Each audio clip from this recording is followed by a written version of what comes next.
Bakalım ne yazılı Biblia'da.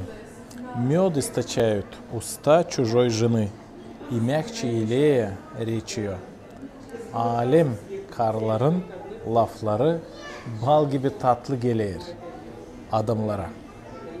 Но последствия от нее горьки, как полынь, остры, как меч обоюдоострый.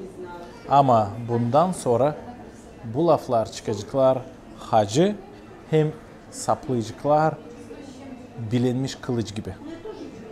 Ноги ее не сходят к смерти, stopы ее достигают преисподней.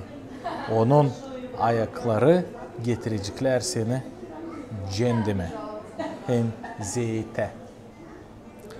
Çoğu adamlar kim beğenirler bakma başka karlara hem gitme onlarla.